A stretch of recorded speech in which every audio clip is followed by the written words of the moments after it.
Hi అండి. So ఒక మధ్యతరగతి కుటుంబం యొక్క ఆదాయం ఖర్చులు మీకు ఈరోజు లెక్క చెప్తాను.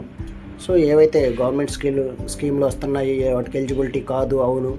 సో వాళ్ళ గవర్నమెంట్ స్కూల్లో చదివిస్తే మంచిగా అమ్మఒళ్ళు ఇవన్నీ వస్తాయి అంటారు కదా స్కీమ్లు అనేది.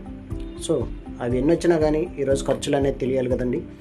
సో డిగ్రీ చదువుకున్న వ్యక్తి కానివ్వండి, లేదంటే ఏదైనా కానివ్వండి, ఒక బయటకు వచ్చి ప్రైవేట్ జాబ్ కానివ్వండి ఏదైనా కానీ చేస్తే అతనికి నెలకి 25,000 వస్తుంటే, సో ఇంటెద్దెలు 5,500 కట్టుకుంటే, సో అతను బయటకు వచ్చి ఫ్యామిలీతో ఉండాలి కాబట్టి పాల బిల్లు 2,400, అలాగే current power bill, TV bill 1,200, నెలవారీ సరుకులు 3,500, కూరగాయలకి 4 వారాలకి 800, అలాగే 4 వారాలకి నాన్ వెజ్కి 1,200.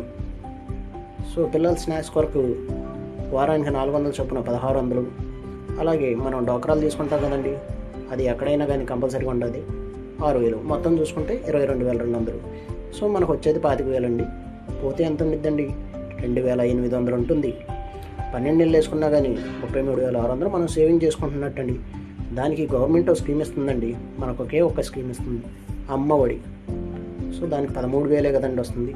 15 అంటున్నారు కానీ అది అయితే రాంగు, 13,000 వస్తుంది. సో మొత్తం మీద మనకి 46,600 సంవత్సరానికి వస్తుందండి. సో దానికి ఏం చేస్తాము? పిల్లల ట్యూషన్ ఫీకి 1,500 చొప్పున 12 నెలలకు కడితే, సరే 6 నెలలే కట్టుకోండి, ఓకే అండి. 18,000 అనేసాను బై మిస్టేక్ అనుకోండి. సరే 1 ఇయర్ కాదు కాబట్టి ఒక 10,000 వేసుకోండి.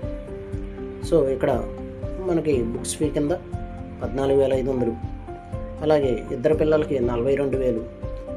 సో దీంట్లో యూకేజీ అండ్ 5th క్లాస్, అలాగే 1,500 వచ్చేసి కల్చరల్ యాక్టివిటీస్ కింద సుమారు 1,500 వేసాం.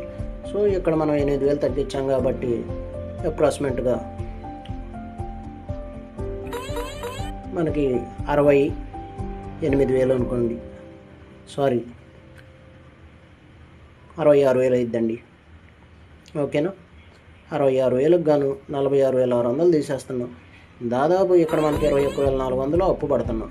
అలాగే పండగ ఖర్చులని, ఇన్సూరెన్స్లని, పొలం పెట్టుబడులకి, హాస్పిటల్స్కి, అనుకోని ఖర్చులు ఏదన్నా వచ్చినా వీటన్నిటికి ఎక్కడి నుంచి చేస్తామండి?